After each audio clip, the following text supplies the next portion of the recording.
Assalamualaikum semua. Di Monaco, negeri mungil di tepi laut Mediterania, orang mengenalnya sebagai Putri Berlian. Setiap langkahnya selalu disorot kamera. Gaun elegan di gala dinner, perhiasan jutaan dolar, hingga senyum yang memikat para bangsawan Eropa. Namanya Aminah Zahra Al-Fayed, miliarder cantik berusia 32 tahun, pewaris kekayaan keluarga bisnis permata dan properti. Dari luar hidupnya sempurna. Villa di Monte Carlo, jet pribadi, bahkan kapal pesiar yang sering berlabuh di Riviera Prancis. Namun, di balik gemerlap itu, ada sesuatu yang berbeda dari Aminah.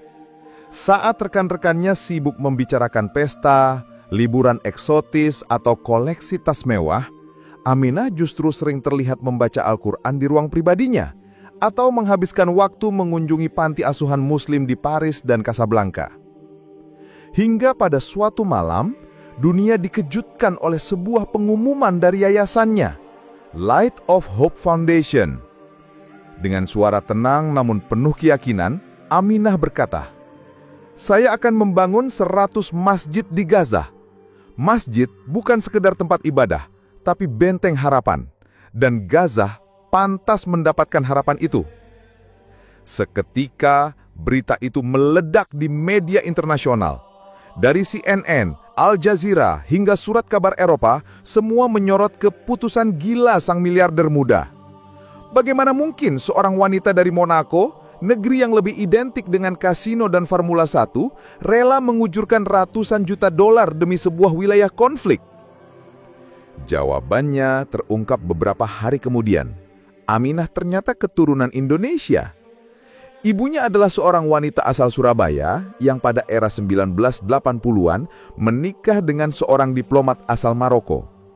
Meski lahir dan besar di Eropa, Aminah tumbuh dengan cerita-cerita dari ibunya tentang Surabaya, tentang azan subuh di kampung, dan tentang bagaimana masjid selalu jadi pusat kehidupan umat. Darah Indonesia lah yang membuat saya tidak bisa berpaling. Saya ingin berbuat sesuatu meski kecil untuk saudara-saudara saya di Palestina, ujar Aminah dalam wawancara khusus. Disitulah dunia menyadari, Aminah bukan sekedar sosialita berwajah cantik. Ia adalah kombinasi antara kemewahan Monaco dan jiwa Nusantara. Seorang miliarder yang memilih jalan berbeda, menukar gemerlap pesta dengan doa anak-anak Gaza. Ketika kabar rencana pembangunan 100 masjid di Gaza diumumkan, banyak yang meragukannya. Gaza itu zona perang. Mana mungkin seorang miliarder Monaco bisa masuk begitu saja? Tulis salah satu media Eropa. Namun Aminah tidak gentar. Ia tahu ini bukan proyek mudah. Bom masih berjatuhan, listrik terbatas, dan blokade membuat setiap bahan bangunan seperti emas. Tapi ia sudah bulat tekad. Masjid pertama harus berdiri sebagai tanda harapan. Dengan kerudung putih sederhana, jauh dari citra glamor yang biasa menempel padanya, Aminah berangkat ke Mesir, lalu menyeberang melalui Rafah Gate, gerbang yang menjadi satu-satunya jalan menuju Gaza. Di sana, ia hanya ditemani beberapa staf yayasannya dan relawan lokal. Para warga Gaza awalnya tak percaya.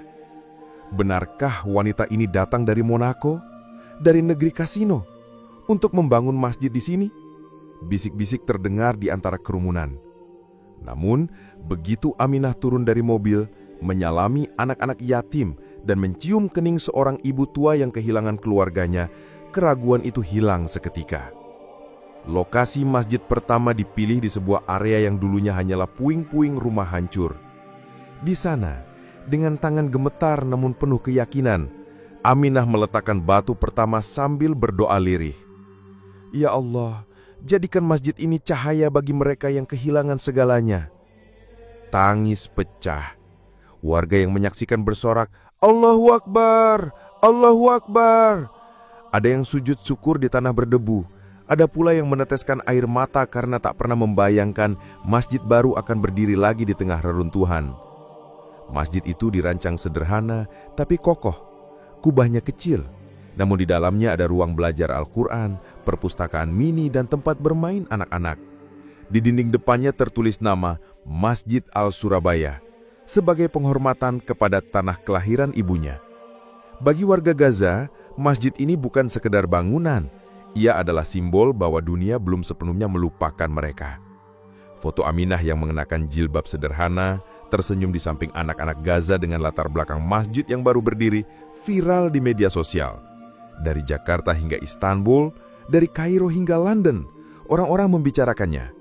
Bahkan beberapa pengusaha muslim kaya raya di Timur Tengah langsung menghubungi yayasannya, menawarkan bantuan untuk mempercepat pembangunan masjid berikutnya. Aminah hanya tersenyum ketika ditanya wartawan. "Saya memulai dari satu masjid. Semoga Allah yang menyelesaikan sisanya." Dan dari situlah, proyek 100 masjid di Gaza benar-benar dimulai. Setelah foto-foto Aminah di Gaza tersebar luas, dunia mendadak menoleh. Seorang miliarder muda, cantik dan berasal dari Monaco, yang biasanya identik dengan kasino, yah dan balap Formula 1, tiba-tiba tampil sebagai ikon kemanusiaan dunia Islam. Media Eropa menulis dengan nada kagum sekaligus heran. The Guardian menurunkan judul, "From Monte Carlo to Gaza, the billionaire who chose mosques over mansions." Al Jazeera menyebutnya The Khadijah of Monaco, sementara sebuah majalah bisnis Amerika menempatkannya di sampul edisi khusus dengan judul Beauty with a Purpose. PBB pun akhirnya bersuara. Melalui UNRWA, mereka mengapresiasi langkah Aminah dan bahkan membuka jalur koordinasi untuk mempermudah masuknya material bangunan ke Gaza. "Jarang ada inisiatif pribadi yang seberani ini. Kami siap membantu," ujar perwakilan mereka. Gelombang dukungan juga datang dari negara-negara Arab.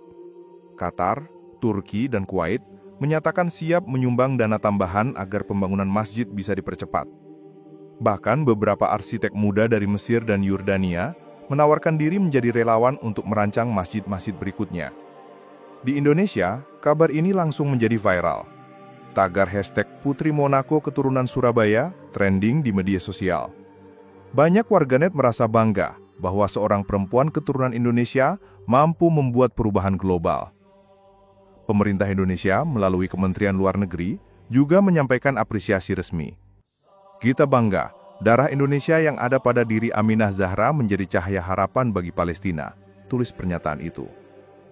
Meski dielu-elukan, Aminah tetap menolak semua label yang diberikan padanya. Dalam salah satu wawancara, ia hanya berkata, "Saya bukan pahlawan, saya hanya seorang muslimah yang kebetulan diberi rezeki lebih. Dan saya tahu, kelak Allah akan bertanya, untuk apa rezeki itu digunakan." Keputusan Aminah ternyata memicu efek domino.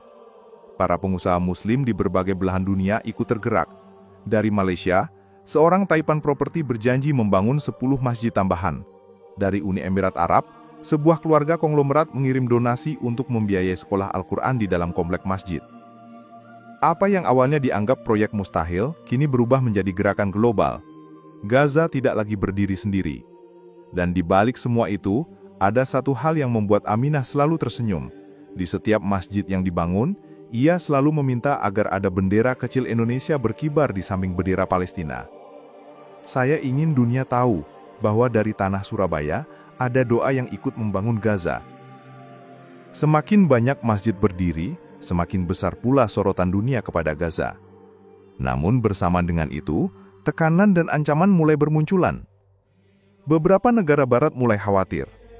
Laporan intelijen mereka menyebut pembangunan masjid bisa dianggap sebagai penguatan identitas Islam yang nantinya memperkuat semangat perlawanan di Gaza. Sebuah surat kabar Eropa bahkan menulis dengan sinis, "Aminah is not just building mosques, she is building resistance." Di balik layar, beberapa pejabat mencoba menekan Aminah agar menghentikan proyeknya. Mereka menawarkan jalan tengah. Alih-alih membangun masjid, lebih baik mendirikan pusat rekreasi atau sekolah netral tanpa identitas agama. Namun, Aminah menolak. Anak-anak Gaza tidak hanya butuh rekreasi. Mereka butuh tempat untuk berdoa, untuk merasa dekat dengan Allah, agar tidak kehilangan harapan. Penolakan itu membuat situasi makin berbahaya. Yayasan Aminah mendapat ancaman email misterius. Beberapa kali, rombongan truk yang membawa material ke Gaza dihentikan oleh pihak yang tidak dikenal. Bahkan seorang staf lokal yayasan hampir menjadi korban penyerangan bersenjata. Pihak keamanan Monaco pun mendesaknya untuk mundur. "Anda terlalu berharga untuk mengambil resiko ini," kata salah satu penasihat istana. Namun Aminah hanya tersenyum. "Kalau saya takut ancaman, lalu bagaimana dengan anak-anak Gaza yang setiap hari hidup di bawah bom? Nyawa mereka jauh lebih berharga."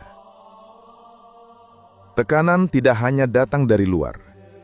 Sebagian kalangan elit Monaco mulai menjauhinya. Teman-teman sosialitanya menganggap Aminah merusak citra Monaco dengan mencampurkan agama ke dalam urusan internasional. Sebuah majalah gosip bahkan menulis headline, "From Glamour to Gaza, has Aminah lost her mind?" Meski demikian, Aminah tetap tenang. Ia mengingat pesan ibunya dari Surabaya. "Jika kau benar di jalan Allah, jangan goyah hanya karena dunia menertawakanmu." Di Gaza sendiri, masjid-masjid yang sudah berdiri mulai dipenuhi jamaah. Anak-anak kembali belajar Al-Quran. Para ibu punya tempat untuk mengaji. Dan kaum muda memiliki ruang aman untuk berdiskusi. Setiap kali Aminah menerima foto anak-anak Gaza yang tersenyum di dalam masjid, ia merasa semua ancaman dan tekanan itu tidak ada artinya. "Apapun yang terjadi, saya tidak akan berhenti," bisiknya suatu malam saat berdoa. Butuh waktu lebih dari 3 tahun, ribuan tenaga relawan, dan perjuangan melawan blokade dan ancaman. Namun akhirnya hari itu tiba. Di tengah debu dan reruntuhan Gaza, suara takbir menggema dari ratusan pengeras suara baru. 100 masjid telah berdiri. Hari itu, ribuan warga Gaza berkumpul di salah satu masjid terbesar yang dibangun oleh Yayasan Aminah. Masjid itu dinamai Masjid Al-Nusantara sebagai penghormatan pada darah Indonesia yang mengalir dalam diri sang miliarder. Aminah hadir dengan balutan jilbab hijau zamrud, sederhana namun anggun. Saat ia melangkah masuk, lautan manusia meneriakkan, "Allahu Akbar!" dan bertepuk tangan. Anak-anak berlarian sambil membawa bendera Palestina dan Indonesia kecil di tangan mereka. Air mata menetes dari mata Aminah. Dulu, Gaza hanya dikenal dunia karena perang. Hari ini, dunia melihat Gaza punya 100 cahaya baru, 100 masjid, 100 harapan, ucapnya dengan suara bergetar. Proyek Aminah tidak berhenti di Gaza saja. Dari Turki, Yaman, Suriah, hingga Rohingya, banyak wilayah konflik yang mulai menghubungi yayasannya berharap program serupa bisa dijalankan di tempat mereka. Para pemimpin dunia Islam sepakat memberikan Aminah penghargaan khusus sebagai ikon filantropi Muslim dunia. Namun, seperti biasa, Aminah menolak semua gelar itu. "Saya tidak butuh penghargaan, saya hanya ingin ketika saya meninggal nanti, ada doa dari anak-anak yatim Gaza yang membaca Al-Fatihah untuk saya." Di tanah air, nama Aminah Zahra Al-Fayed menjadi simbol kebanggaan nasional. Universitas-universitas mengangkat kisahnya sebagai inspirasi. Di Surabaya, sebuah jalan baru bahkan dinamai Jalan Zahra Gaza. Ia mungkin lahir di Monaco, tapi jiwanya Indonesia, ujar Wali Kota Surabaya dalam peresmian jalan itu. Kini, setiap kali azan berkumandang dari 100 masjid di Gaza, dunia mengingat bahwa ada seorang perempuan muda dari Monaco dengan darah Indonesia yang menolak hidup hanya untuk pesta dan permata. Ia memilih jalan yang lebih sulit, menukar kilau dunia dengan cahaya iman. Dan di setiap doa yang terucap di masjid-masjid itu, nama Aminah selalu ikut terangkat.